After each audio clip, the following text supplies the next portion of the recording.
Hey everyone, welcome to Unique Ways with Thomas Gerard, an audio podcast. We have a notable guest on today. She's an architect, writer, and Enid Dwyer, professor of architecture at Yale. She's currently working on a book about land activism in the US after the civil rights movement. Her most recent book, Medium Design, considers not only the design of things, but the design of the way things go together. Please join me in welcoming and celebrating Keller Easterling. Welcome. Thank you. Are you ready for 20 questions? I am. Great. Question one, tell me a little bit more about yourself. What do you do? I'm an author and a designer who is often trying to expose ubiquitous spatial formulas, monocultures, vestiges of white modern Enlightenment habits of mind that are expressed in some of the most recent, but also some of the most treacherous surges in the last 500 years of colonizing and capitalizing and globalizing. So I've been trying to argue for approaches to design that can begin to grapple with those spaces and generate counter infrastructures against those abusive infrastructures, infrastructures that are, maybe as worthy of public investment as infrastructures of concrete and conduit. Great. And just to know for the audience, you guys, we've just hit 300 episodes. So we're reposting some of the big episodes. Look for links to John Maida's episode and Don Norman. Those were big ones for us. Question two, what's a key piece of knowledge that makes you different?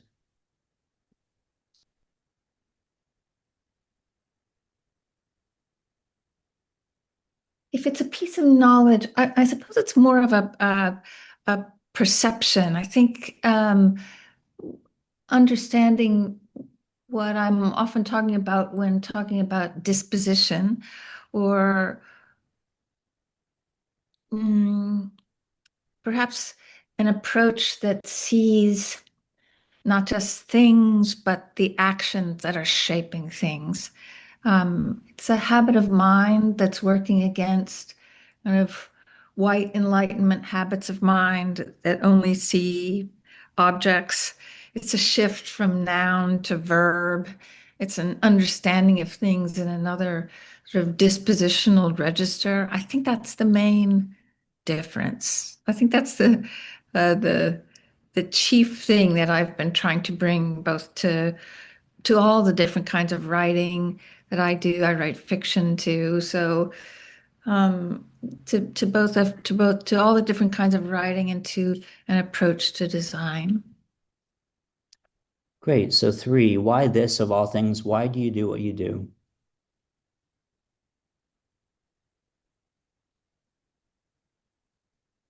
I think that I started applying this idea of transposing things into an active register or into a dispositional register because I was first trained as in theater where one is always up to your elbows in action, in verbs and infinitive expressions rather than nouns and in a declarative register. So I think that was the one skill I really loved. I loved seeing that way that transforms things or creates a kind of split screen. And I just applied that to architecture. I don't think I ever really learned any architecture skills. I just applied theater skills to space. Great. Love that. So number four, some people struggle with, and the question is, what does your future look like?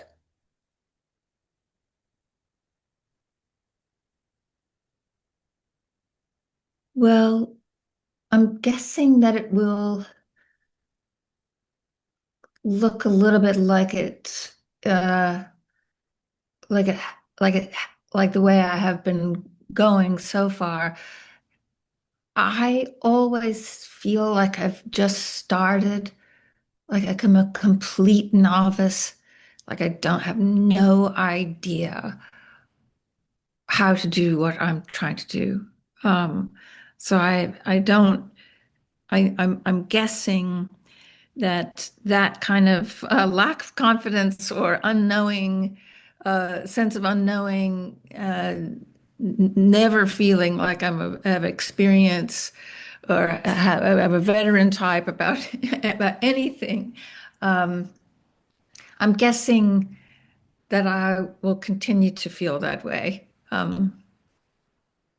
mean, I'm going to die. That's in the future. But I'm guessing, and I'm half hoping that things just don't get any easier. Um, Great. So five is about location. Let's talk about location. How does the notion of place play into what you do?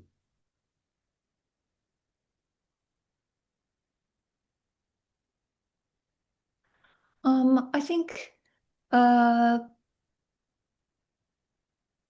most broadly, I would embrace a position like the one that Anna Singh has taken, that sees the world as a lumpy, patchy place with multiple economies that resists the declaration of, singular evils and singular solutions and thin modular abstractions, financial and otherwise. Uh, So I see place as something that that is so specific and that it resists those kind of ideas of a universal or a one world or a world view.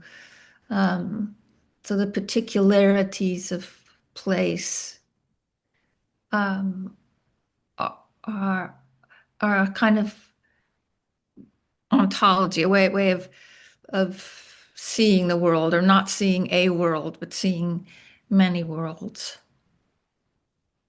Great. Six, you're starting from the beginning. What advice do you give your former, younger self?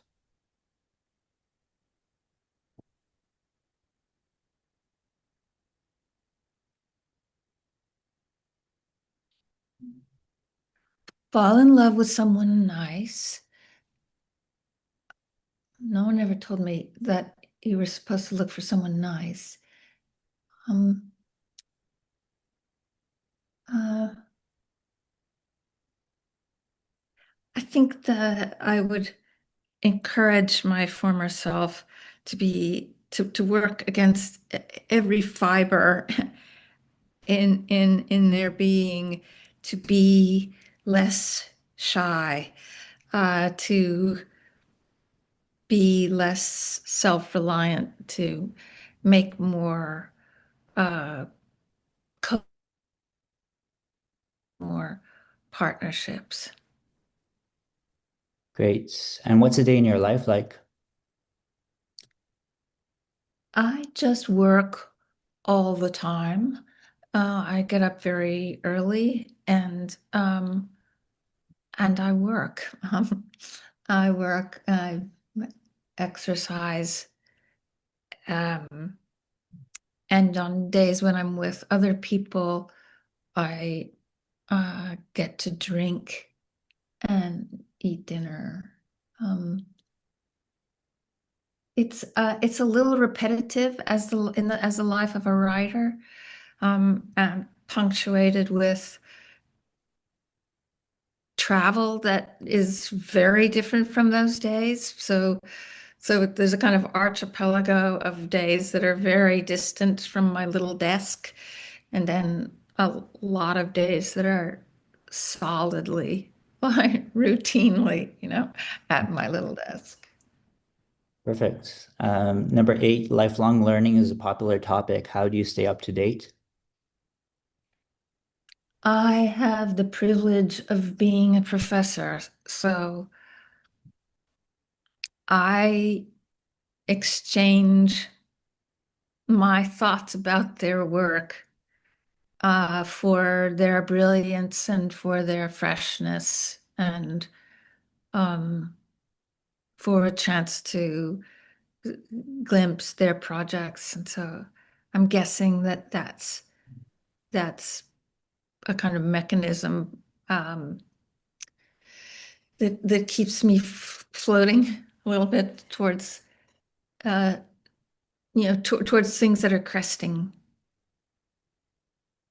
9 is about tools. Can you talk about your use of digital and or analog tools?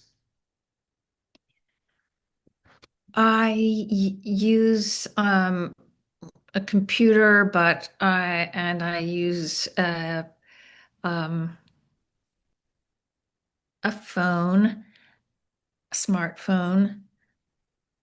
I also use various platforms that enhance those tools with, special intelligence, mapping intelligence, so on, being the primary one, I guess.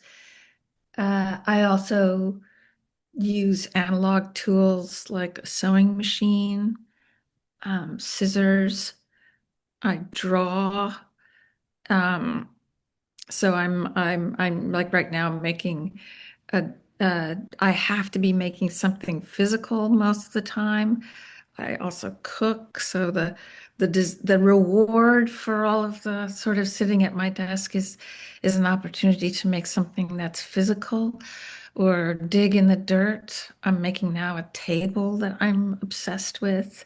Um, it will be cut out of it will be cut out of using digital machinery, but I will be drawing it with both digital and analog techniques. It's sitting here being sketched on all the time. I'll probably also sand it with my hands. Um, Garden digging in soil, also a huge pleasure. Great. Halfway number 10, work-life balance, life-work balance. How do you deal with it?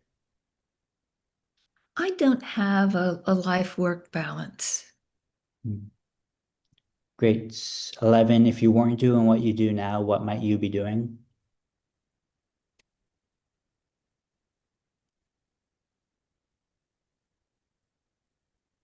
Mm, I think it would probably be something if I weren't writing using the written word to Mhm. propose changes to the to uh, I think I would be more actively campaigning and making those changes, but having my hands around it probably. And that could be in any number of projects right now. Right now, I wish that the project that I have been writing about and proposing, which is a real campaign for reparations, and I could also say this is in my future. It would be, a real campaign, one that actually is delivering land and uh, physical resources. So, like the physical translation of what I campaign for in the written word. Mhm. Nice. What would you not like to do with your career?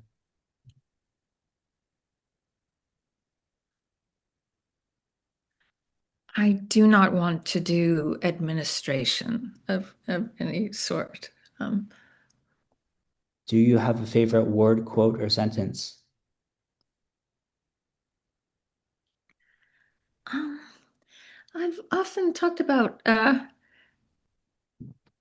well, my favorite quote, I suppose, is the lost glove is happy. Mm. How about a least favorite word, quote, or sentence? Hmm, least favorite. Um,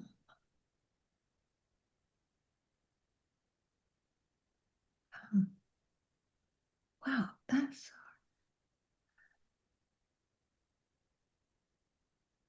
I suppose it would be, I don't really know. I suppose it would be sort of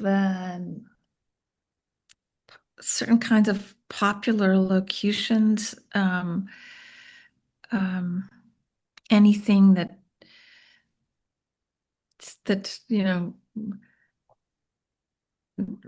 sort of repulsive that Trump might say. I wish I could think of one. It's so hard. How do you choose? Um, yeah, I'm sorry, I'm not able to come up with just one. No, it's great. So you're choosing one word to describe yourself. What word do you choose?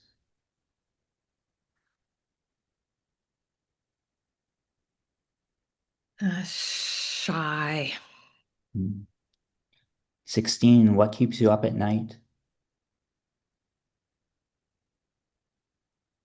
Mental illness that has to do with worrying about um, how certain interactions with other people have gone.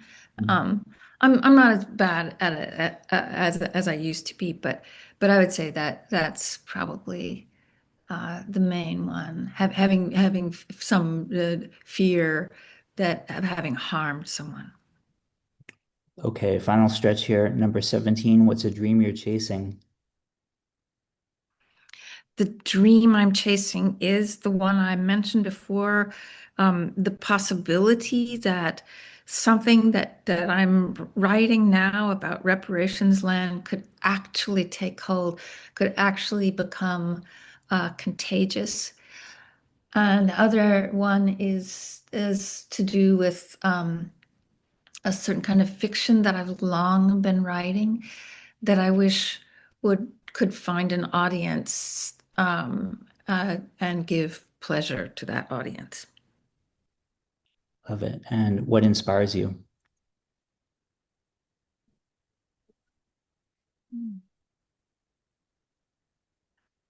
Mixtures of things, beautiful mixtures of things. That could be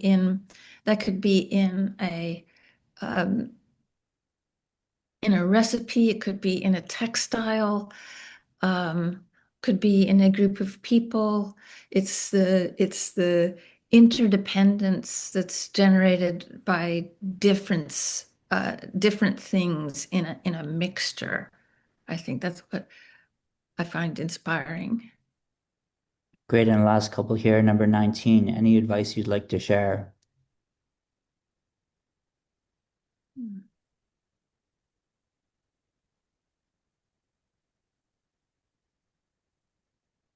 I've sometimes said that it's kind of important to be like too smart to be right. To like the business of being right is sort of weak, and it's it's hard to work against it because the world always wants you to have the right answer and so on. But I like to emphasize multiple problems and the possibility of how of the more information that is less information that it, more information that but more information rich situation that results when one isn't trying to be right, Mm. isn't trying to declare a solution, um, but just working with uh, and mixing together problems of different sorts. Great. And finally, number 20, how can our listeners keep tabs on you and what's our call to action? I think maybe I'm not on social media, but I have a website that is, a genial website and has, is pretty much like updated. And um, what was the last part of the question? A call to action? Do you have a way forward for us?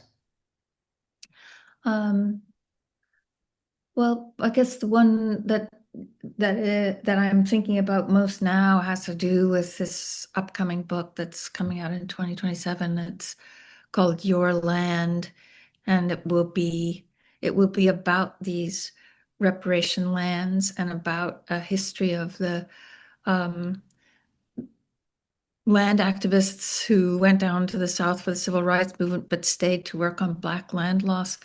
I'm trying to tell their story because they against all odds, created an infrastructure, a brilliant infrastructure of spaces and cooperatives that is in place and ready to receive our contributions to contributions of reparations. Wonderful. Well, thank you so much for being on. It's a real privilege to have you on today. Thank you so much. It's a pleasure talking to you.